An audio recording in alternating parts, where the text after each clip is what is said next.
Cuma kalau kita hanya melakukan kegiatan-kegiatan, sebaik apapun, serohani apapun kegiatannya, kalau kita nggak baca firman Tuhan, kita nggak spend time sama Tuhan, nggak ada yang berubah dalam hati kita. Yang ada adalah kita hanya bekerja, melakukan kegiatan, tanpa ada perubahan dalam hati.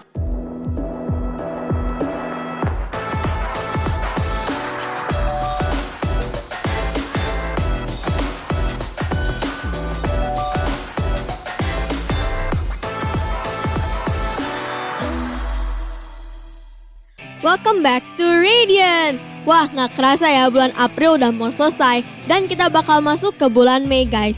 Di IG gue ada banyak banget nih yang posting story April Dump. I hope you guys punya momen-momen yang baik selama bulan April ini. Tapi kalaupun enggak, tetap semangat menjalani bulan Mei ini. Karena gue percaya Tuhan selalu ada bareng kita dalam keadaan apapun. Oh ya, ngomongin bulan Mei, siapa di sini yang ingat kalau tanggal 2 Mei ini kita merayakan Hari Pendidikan Nasional? So, gue mau ngucapin selamat Hari Pendidikan Nasional untuk seluruh guru dan murid yang terus berjuang di tengah masa pandemi ini untuk terus mengajar dan belajar dengan cara yang baru. Semoga semangat belajar kita gak pernah luntur ya teman-teman.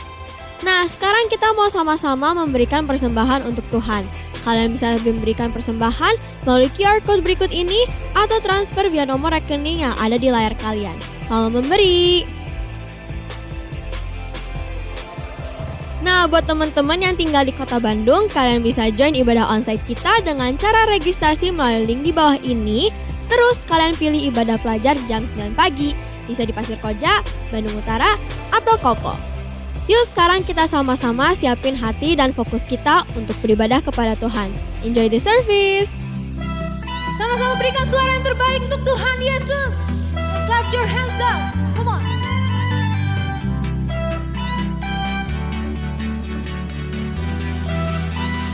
Katakan.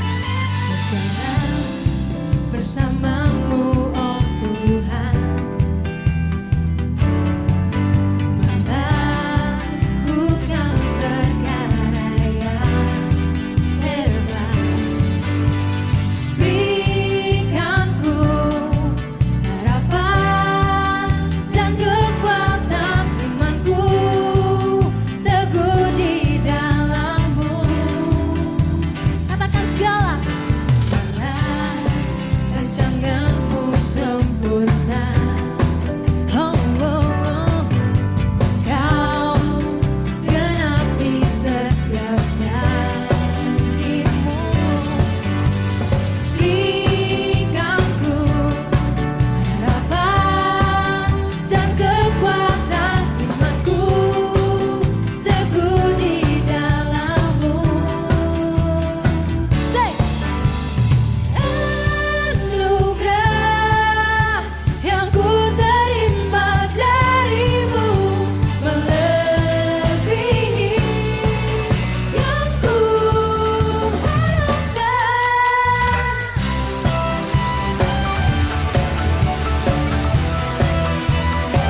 kehidupan kami Tuhan.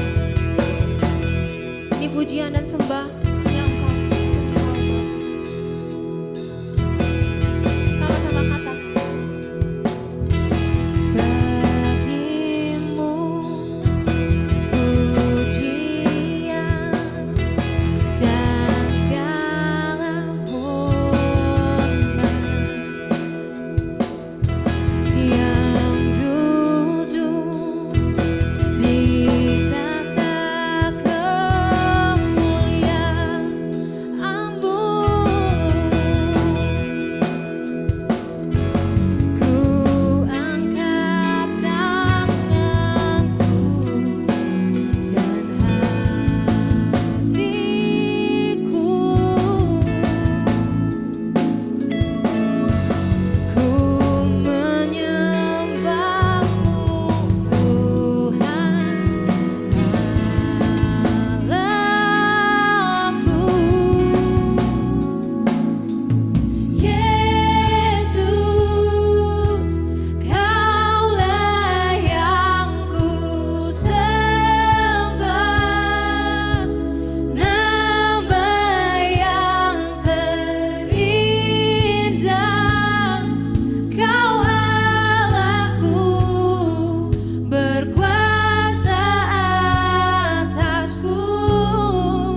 Sebentar kita akan mengambil bagian dalam perjamuan kudus untuk memperingati pengorbanan Tuhan Yesus di atas kayu salib yang telah menebus dosa kita.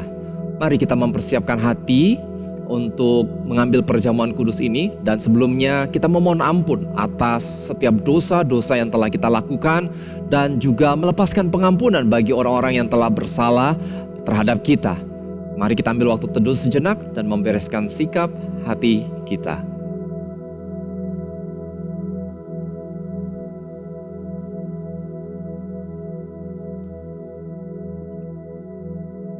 Kita angkat roti di tangan kanan kita. Sebab apa yang telah kuteruskan kepadamu telah aku terima dari Tuhan, yaitu bahwa Tuhan Yesus pada malam waktu ia diserahkan mengambil roti, dan sesudah itu ia mengucap syukur atasnya. Ia memecah-mecahkannya dan berkata, "Inilah tubuhku yang diserahkan bagi kamu.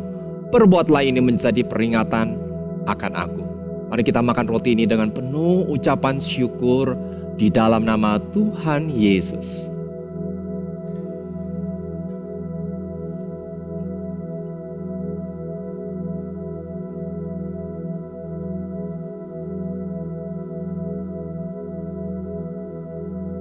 Kita angkat cawan anggur di tangan kanan kita.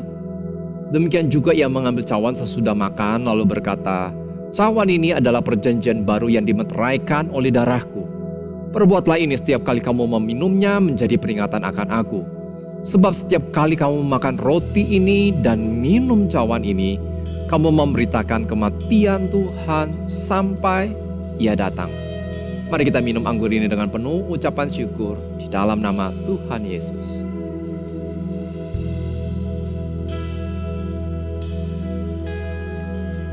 Kami mengucap syukur Tuhan, karena kasih setiamu yang selalu menyertai kehidupan kami. Pengorbananmu di atas kayu salib membukakan masa depan yang baru bagi setiap kami. Ada pengharapan, ada penghiburan, ada kesempatan yang baru, ada kekuatan yang baru, ada kesembuhan atas setiap kehidupan kami.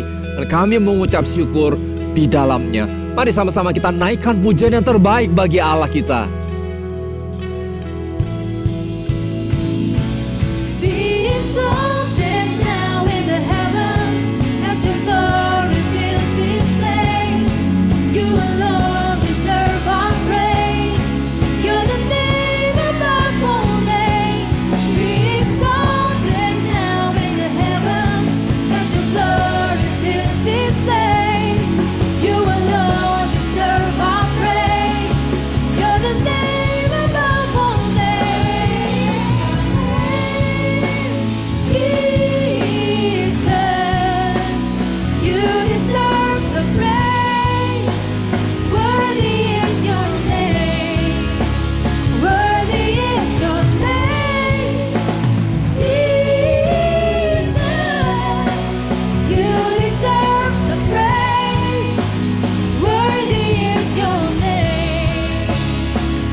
Teman-teman pelajar, apa kabar kalian semua? I really hope kalian semua happy and healthy. Bersyukur banget kalau tadi kita udah ambil perjamuan kudus bersama-sama. Kita menyambut bulan yang baru, kita menyambut bulan Mei ini dengan penuh rasa syukur kepada Tuhan atas kebaikan Tuhan dalam hidup kita. Sebelum kita dengar firman Tuhan, mari kita berdoa. Tuhan Yesus, kami bersyukur untuk kebangkitan-Mu. Dan karena Engkau hidup, maka kami pun memiliki kehidupan, memiliki masa depan. Dan kami tahu Tuhan, apapun latar belakang kami, apapun masa lalu kami tahu kami punya masa depan di dalam Yesus. Terima kasih Tuhan, biar firman-Mu yang membimbing kami dan mengajar kami semakin hari semakin serupa dengan Engkau. Dalam nama Tuhan Yesus kami berdoa. Amin. Baru aja 2 minggu lalu kita merayakan Paskah, kebangkitan Yesus dari kematian.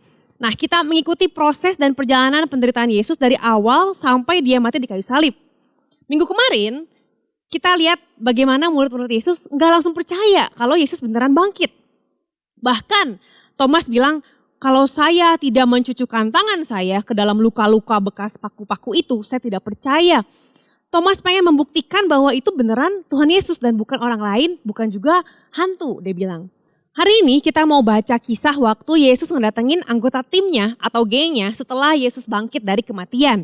Pasti kangen dong, udah lama gak ketemu dan kayaknya mereka udah bersedih-sedih. Pasti Tuhan Yesus ingin menghibur mereka. Nah, Yohanes 21 ayat 1 mengatakan gini. Kemudian Yesus menampakkan diri lagi kepada murid-muridnya di pantai danau Tiberias. Dan ia menampakkan diri sebagai berikut. Di pantai itu berkumpul, biasa ya pasti berkumpul nih. Mereka berkumpul bareng-bareng lagi ngapain? Dikatakan bahwa Simon Petrus, Thomas yang disebut Didimus, Nathanael dari Kana yang di Galilea, anak-anak Zebedeus dan 2 orang muridnya yang lain. Kata Simon Petrus kepada mereka, "Aku pergi menangkap ikan." Kata mereka kepadanya, "Kami pergi juga dengan engkau."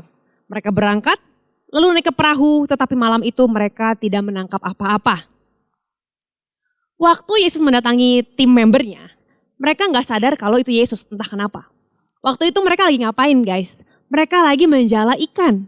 Karena awalnya sebelum mereka ketemu Yesus, sebelum mereka jadi pengikut Yesus, mereka adalah nelayan profesional. Itu pekerjaan yang lama, yang dulu mereka jalanin.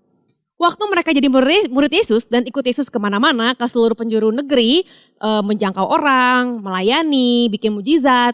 Mereka tidak berfokus buat mengumpulkan kekayaan. Sehingga setelah Yesus mati, mereka pikir lebih baik balik lagi aja deh ke profesi awal. Jadi nelayan profesional lagi kayak dulu sebelum ketemu Yesus. Para murid tahu kalau Yesus bangkit dan hidup. Tapi entah mengapa mereka tetap kembali lagi jadi nelayan. Kembali ke kehidupan mereka yang lama sebelum mereka ketemu Yesus. Remember? Sebelum mereka ketemu Tuhan Yesus. Mereka dengar infonya tapi belum jadi kebenaran dalam hatinya. Mungkin kalau bahasa kita bilang belum ngeh gitu. Belum ada aha moment, belum benar-benar ngerti. Hanya sekilas info aja. Mereka saat itu masih shock, masih stres dengan fakta bahwa Yesus gak ada dalam kubur dan udah bangkit. Susah untuk percaya. Dan mereka akhirnya kembali lagi ke kebiasaan mereka yang semula. Kebiasaan yang udah nyaman, udah dilakukan selama berpuluh-puluh tahun, belas-belas tahun sebelum mereka ketemu Yesus. Teman-teman, saya mau tunjukkan sesuatu. Lihat gambar ini. Ya, ini adalah gambar coffee maker ya teman-teman. Bagi saya, waktu saya sedang stres, lagi banyak urusan, lagi banyak tekanan, saya bakal spend time dan membuat kopi sendiri.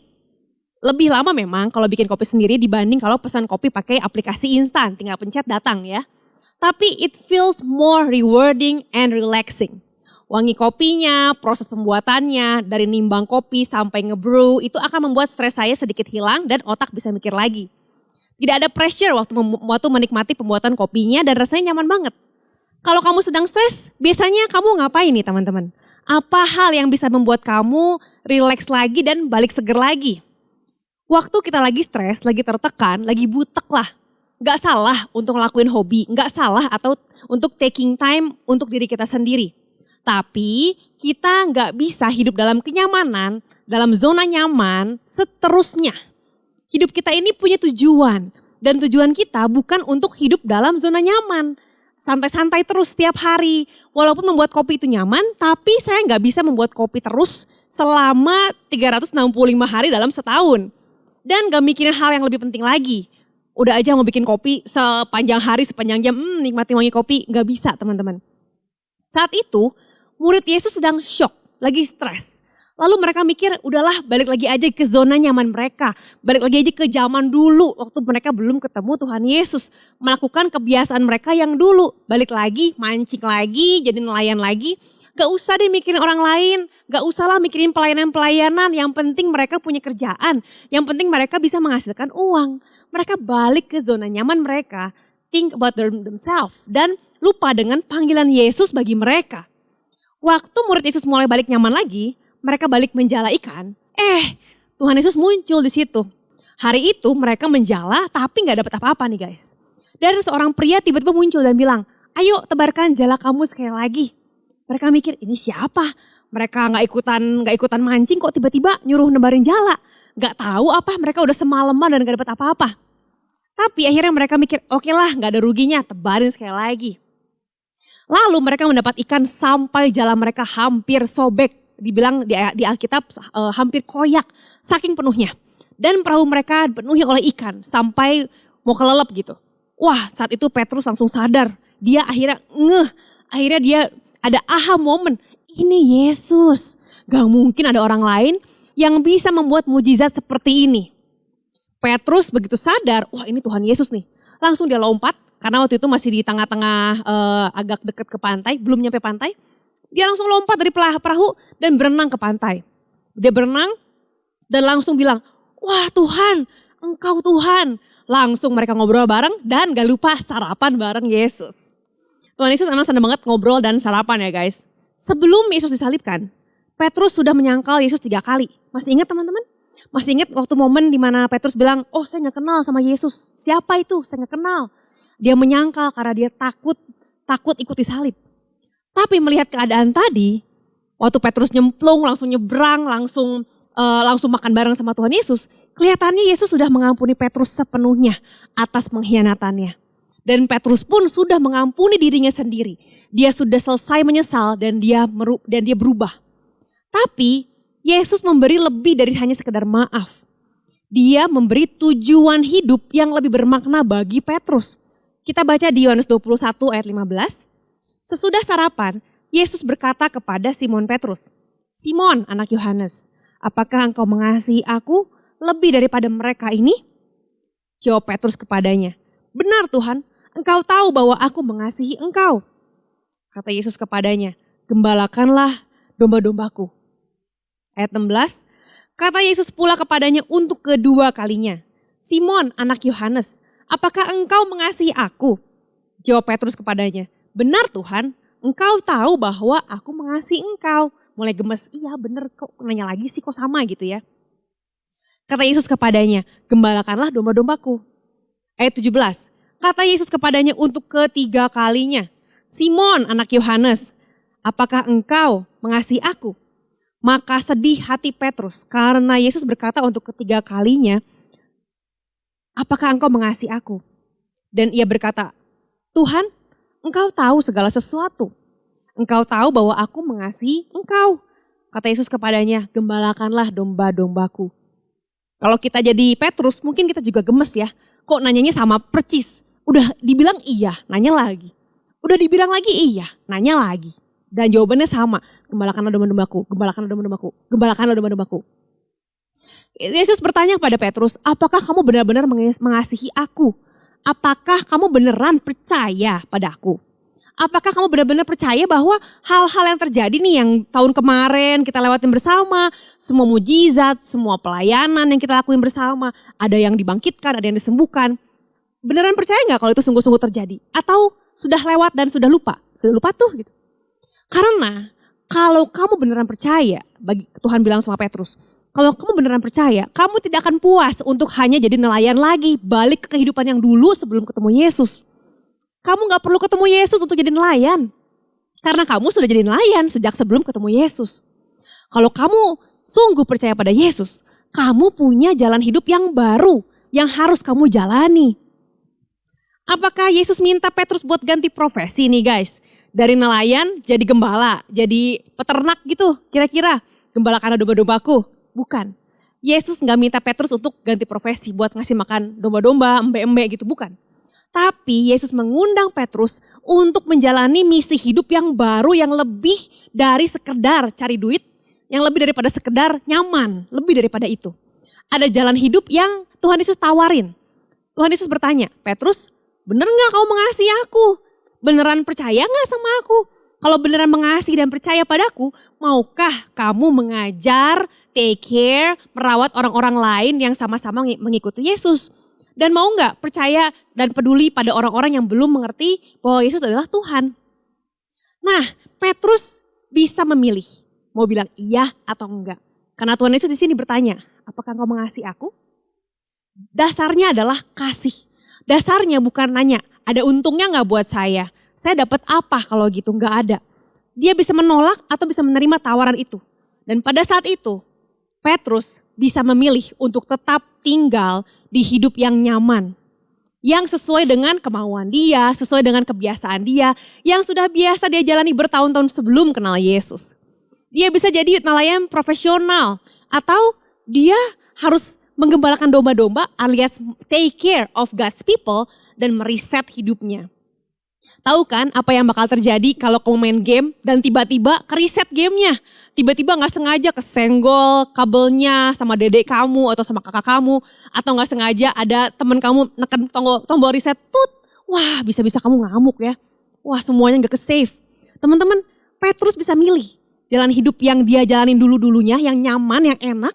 Atau menjalani kehidupan yang Yesus sudah sediakan buat dia. Dan waktu itu Petrus jawab apa? Dia bilang, iya Tuhan, aku mengasihi engkau. Dan Tuhan bilang, gembalakanlah domba-dombaku. Waktu Petrus mengatakan iya kepada tawaran Yesus, itu mengubah segalanya. Dia riset hidupnya, ulang lagi dari nol. Pilihannya itu mengubah Petrus, si nelayan pro, menjadi pemimpin di gereja mula-mula. Lalu dia bahkan nulis surat yang akhirnya jadi bagian dari Alkitab yang kita baca sekarang ini. Pilihannya mengubah hidup banyak orang, bahkan sampai ke hidup kita juga. Bayangkan, kalau dia gak menjawab iya, dia cukup hidup dengan nyaman. Jadi nelayan, nyaman, selesai. Dan dia akan akhirnya eventually everyone gonna die dan setelah itu sudah selesai. Tapi waktu dia mengatakan iya kepada panggilan Tuhan, hidupnya berdampak bagi banyak orang bahkan sampai ke hidup kita. Yang kapan itu udah lama banget dan kita ini gak pernah ketemu Petrus ya teman-teman. Tapi kita terdampak oleh keputusan dia. Yesus juga memberikan misi bukan cuma buat Petrus, tapi buat kita.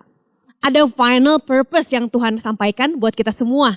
Kita baca nih, apa nih final purpose yang Tuhan sampaikan ke semua muridnya.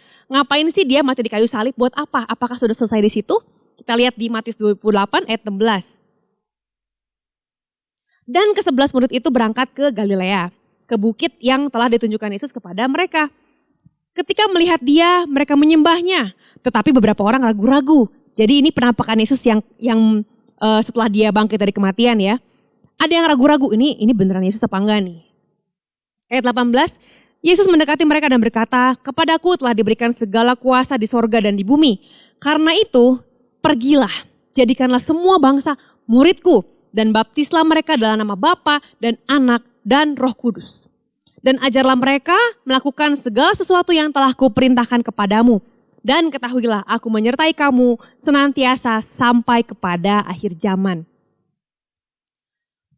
Misi itu bukan cuman untuk 11 murid yang ada di bukit itu, bukan. Bukan cuma buat Petrus, tapi juga untuk kita semua. Bukan hanya untuk para murid yang di zaman itu, tapi sampai zaman hari ini. Karena Yesus sudah buka jalan lewat kematiannya di kayu salib, maka kita yang melanjutkan misi itu. Karena Yesus sudah mati dan bangkit, dia udah buka jalan. Maka kita bisa memberitakan bahwa setiap kita dan teman-teman kita dan orang-orang di sekitar kita bahwa mereka punya harapan. Pertama kali saya kenal Yesus itu karena ada satu orang, itu tante saya yang melihat kalau saya tiap minggu di rumah aja. Waktu itu saya umur 5,5 tahun, hampir 6. Dia mengajak saya ke gereja, ke sekolah minggu. Ayo ikut tante ke gereja. Dan ternyata saya senang di sekolah minggu. Dan ternyata saya ketemu dengan kakak-kakak leader, dengan teman-teman. Dan it was so fun. Nyanyi, ada hadiah, ngafalin ayat, sangat menyenangkan. Lalu setiap minggu saya jadi ikut sama si tante ke gereja. Sampai akhirnya waktu saya udah mulai lebih gede, saya belajar bahwa Tuhan Yesus adalah Tuhan. Dan saya percaya pada Yesus, menerima Yesus sebagai Tuhan dan Juru Selamat bagi hidup saya secara pribadi. Kalau waktu itu, waktu saya umur 5,5 tahun itu gak ada tante yang bawa saya ke gereja. Mungkin saat ini saya gak akan ada berdiri bagi kalian semua, berkhotbah di sini dan berdiri dengan keadaan seperti hari ini. Kalau seandainya dulu tante saya pikir, udahlah anak kecil gak apa-apa biarin aja.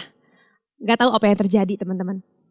Waktu kita mengambil langkah untuk share the good news, ada satu kehidupan orang lain yang bisa berubah. Sama seperti di Kisah Para Rasul 9 ayat 1-20, teman-teman bisa baca sendiri nanti. Ini adalah cerita tentang perubahan Saulus yang akhirnya menjadi Paulus. Mungkin kita udah sering dengar ya teman-teman. Cerita singkatnya, ayat 1 dibilang gini. Ini adalah Paulus. Sebelum itu dia jadi Saulus ya teman-teman. Dia mengatakan begini, sementara itu berkobar-kobar hati Saulus untuk mengancam dan membunuh murid-murid Tuhan. Jadi hatinya sangat ingin membunuh murid Tuhan. Ia menghadap imam besar dan meminta surat kuasa daripadanya untuk dibawa kepada majelis-majelis Yahudi di Damsyik. Supaya jika ia menemukan laki-laki atau perempuan yang mengikuti jalan Tuhan, ia menangkap mereka dan membawa mereka ke Yerusalem. So, remember, Paulus sebelum dia bertemu dengan Tuhan Yesus, hatinya penuh dengan kebencian kepada orang-orang yang mengikuti Yesus. Di jalan, ayat yang ketiga, dalam perjalanannya ke Damsyik, ketika ia sudah dekat kota itu, tiba-tiba cahaya memancar dari langit mengelilingi dia. Ia rebah ke tanah dan kedengaranlah olehnya suatu suara yang berkata, Saulus, Saulus, mengapakah engkau menganiaya aku? Itulah momen pertama Saulus mendengar ada encounter dengan Tuhan Yesus. Saulus itu bukan salah satu dari 12 murid. Dia nggak ikutan ngelihat mujizat, dia nggak ikutan Yesus waktu Yesus disalib. Bahkan kayaknya dia seneng kalau ada, wah Yesus mati nih bagus lah. Itu hal yang nggak betul tuh. Dia pikir begitu. Dia nggak tahu kalau ada yang disembuhin, ada yang dibangkitkan. Dia nggak ikutan, dia nggak melihat. Tapi waktu dia bertemu dengan Tuhan Yesus dengan cara apapun, sama seperti aku dan kamu teman-teman, kita punya cara apapun untuk bertemu dengan Tuhan. Di saat itu, waktu dia bertemu dengan Tuhan, ada perubahan. Sama seperti saya dan kamu, kita pasti mengalami perubahan dalam hidup waktu kita bertemu dan ikut Yesus. Teman-teman, waktu Saulus bertemu Yesus, hatinya berubah. Yang tadinya dia membunuh orang-orang yang percaya Tuhan Yesus, berbalik menjadi dia pun ingin untuk memberitakan tentang Tuhan Yesus. It's about the heart. Hatinya berubah. Ini yang Tuhan Yesus mau untuk kita lakukan. Yang pertama, Tuhan Yesus mau untuk kita mengikuti jalan yang Tuhan Yesus beri. Kalau kamu udah tahu jalan yang benar, kamu udah tahu bahwa Yesus adalah pemberi pengharapan, ikuti. Yang kedua, jangan cuma jalan sendiri. Yang kedua adalah bawa orang lain untuk mengenal Yesus. Jangan egois guys, jangan cuma simpen buat diri kamu sendiri, tapi share with others. Kalau kamu udah punya pengharapan, kamu tahu bahwa kehidupan kamu yang di masa lalu bisa ditebus dan you have future with Jesus, share with others. Jadi yang pertama, ikuti jalan yang Tuhan kasih. Yang kedua, ajak orang lain untuk kenal Tuhan juga. Karena itulah yang Tuhan bilang. Karena itu jadikanlah semua bangsa muridku dan ajarlah mereka segala sesuatu yang kuperintahkan kepadamu. Baptislah mereka dalam nama Bapa, Putra dan Roh Kudus. Banyak banget teman-teman orang-orang di sekitar kita yang belum kenal Yesus. Ada banyak orang yang cuma sekedar tahu. Mereka gak kenal jalan untuk kenal Yesus gimana caranya. Boro-boro ikutin jalan Tuhan. Mereka gak ngerti kenapa harus seperti itu. Mereka mungkin pernah dengar nama Yesus. Tapi mereka gak benar-benar tahu kalau Yesus bisa memberikan pengharapan. Dia gak benar-benar tahu bahwa Yesus bisa memulihkan hati yang hancur dan memberi masa depan. Kita punya kesempatan untuk memperkenalkan Tuhan kita kepada mereka. Apa aja yang bisa kita lakukan untuk membawa orang kenal Tuhan? Yang pertama, kita harus spend time with God every day. Spend time with God every day. Not every Sunday, not once a week, but every day. Saat teduh tiap pagi, baca firman tiap hari. Setiap pagi datang pada Tuhan, setiap pagi memulai hari bersama dengan Tuhan. Kak, saya gak sempet nih buru-buru kalau pagi-pagi buru-buru mau sekolah online, mau sarapan aja gak sempet. Yang penting, first thing first yang kamu lakukan tiap pagi adalah bersyukur, naikkan syukur pada Tuhan. Nanti baca firman, sore-sore boleh pulang sekolah atau malam-malam sebelum tidur. Yang penting saat teduh tiap pagi, baca firman tiap hari. Pastiin ada firman yang kamu baca tiap hari. Why? Karena firman Tuhan akan mengubahkan kita. Mengubah cara pikir kita, mengubah sikap hati kita. Teman-teman, percuma kalau kita hanya melakukan kegiatan-kegiatan sebaik apapun, serohani apapun kegiatannya. Kalau kita gak baca firman Tuhan, kita gak spend time sama Tuhan, gak ada yang berubah dalam hati kita. Yang ada adalah kita hanya bekerja, melakukan kegiatan tanpa ada perubahan dalam hati. Sedangkan ingat yang Saulus jadi Paulus bukan dari kegiatannya, tapi dari hatinya yang berubah. Inside out, bukan luarnya, tapi dalamnya mengubah setiap kegiatannya Saulus menjadi Paulus. Walau kita gak sempurna, tapi firman itu yang akan menyempurnakan kita. Percayalah bahwa kuasa Tuhan yang bakal bekerja untuk kita. Bukan karena apa yang kita lakukan, tapi karena ada kuasa Tuhan ketika kita melakukan kegiatan-kegiatan kita. Jadi yang pertama, spend time with God every day. Yang kedua, embrace your mission. Kalau tadi Tuhan udah bilang begini, karena itu jadikanlah semua bangsa muridku. Karena itu jadikanlah katanya. Semua bangsa, artinya kalau semua bangsa orang-orang yang di sekitar kita, siapapun mereka, jadikanlah mereka murid Tuhan. Jadikan mereka kenal Tuhan. Tapi gimana mereka kenal Tuhan kalau mereka gak pernah dengar tentang Tuhan? Gimana mereka dengar kalau gak ada yang pernah ngasih tahu mereka, teman-teman? Dan siapa yang mau ngasih tahu mereka? Kamu. Kamu yang ngasih tahu mereka tentang kebaikan-kebaikan Yesus dalam hidupmu. Dan itu akan membuat mereka pengen kasih review kamu tentang Yesus. Kasih review kamu, pendapat kamu tentang Tuhanmu. Sehingga orang lain akan mikir, ih asik ya punya Tuhan yang kayak gitu. Tuhannya baik ya, bisa memulihkan, bisa nyata, bisa hidup. Tuhannya gak cuman Tuhan yang jauh, teman-teman. Embrace your mission. Jangan anggap ini buat orang lain, buat kasiril aja, buat orang-orang di gereja. No, the mission is for all of us, buat semua kita, teman-teman. Aduh, tapi saya nggak tahu cara ngomongnya gimana. It's okay, you are not perfect. None of us are, gak ada yang perfect. Tapi just do anyway, go anyway. Share the good news of Jesus however you can, with whoever you can. Pertama kali saya share good news, pertama kali share tentang Tuhan Yesus, itu adalah waktu saya kelas 4 SD. Karena tante saya mengajak saya ke gereja, maka saya ikut kegiatan gereja, saya ikut belajar, oh gini ya namanya nyembah Tuhan, suruh angkat tangan, ngobrol sama Tuhan Yesus. Dan waktu kelas 4 SD, mulai ada kegiatan ada acara di gereja dan saya mulai ngajak teman-teman. Waktu SMP, kelas 7, kelas 8, setiap kali ada acara Natal, Paskah atau ibadah minggu, saya coba ajak teman, lu kosong gak hari Minggu? Kalau nganggur yuk ikutan yuk. Ikutan bentar doang, cuman sejam setengah. Ada yang mau, ada yang enggak. Gak mau ya gak apa-apa. Mau puji Tuhan. Jangan sedih dan jangan selalu pengen diiyahin. Karena gak semuanya mau menerima penawaran kita.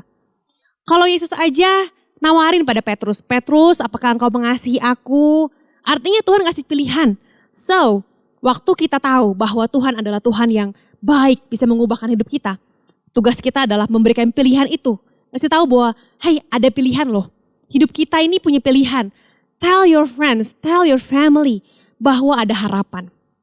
Teman-teman, hari ini saya mau ajak kalian, kalau kamu mau untuk seperti Petrus berubah. Seperti Saulus jadi Paulus. Seperti orang-orang yang mengenal Tuhan lalu hidup mereka berubah. Yuk mari kita balik sama Tuhan. Dan tinggalkan zona nyamanmu. Karena zona nyaman kita, kehidupan kita sebelum kita kenal Tuhan. Itu adalah hal yang Tuhan ingin ubah. Tuhan ingin agar hidup kita punya makna. Gak cuman hidup buat diri sendiri, tapi hidup untuk Tuhan dan untuk orang-orang lain. Mari kita berdoa. Tuhan Yesus, kami bersyukur karena Engkau telah mati dan bangkit. Maka kami punya tujuan hidup yang baru. Kami gak cuman hidup seperti sebagaimana kami biasa hidup. Tapi kami punya kesempatan buat menjadi berkat bagi banyak orang di dunia ini. Kami bersyukur Tuhan karena Tuhan yang memberikan pilihan-pilihan yang baru. Hari ini kami memilih untuk mempercayai Yesus sebagai Tuhan kami. Mempercayai Yesus sebagai juru selamat kami. Dan karena itu hidup kami berubah. Kami percaya Tuhan ada kuasa-Mu dalam kehidupan kami. Kuasa-Mu yang membuat setiap kegiatan yang kami lakukan akan berbeda. Karena Tuhan memberikan dampak dan makna dari setiap kegiatan yang kami kerjakan. Kami mau serahkan hidup kami dalam tangan Tuhan. Kami serahkan setiap kondisi yang gak baik, kondisi yang hancur, kondisi keluarga, kondisi pendidikan, kondisi keuangan, kondisi kesehatan. Kami percaya bahwa dalam Yesus ada kebangkitan, dalam Yesus ada perbaikan, ada pemulihan. Walaupun itu membutuhkan waktu yang lama, tapi bersama-sama dengan Tuhan kami akan sanggup melewatinya. Terima kasih Tuhan, kami berpegang kepada janji-Mu dan firman-Mu. Dalam nama Tuhan Yesus kami berdoa. Amin. Teman-teman, kalian bisa scan QR code di bawah ini. Kalau kalian pengen join dalam small group atau kalian punya beban doa khusus, kalian bisa share dan bilang bahwa hey please pray for me. Ada tim doa yang bakal mendoakan kalian. So happy weekend, God bless you.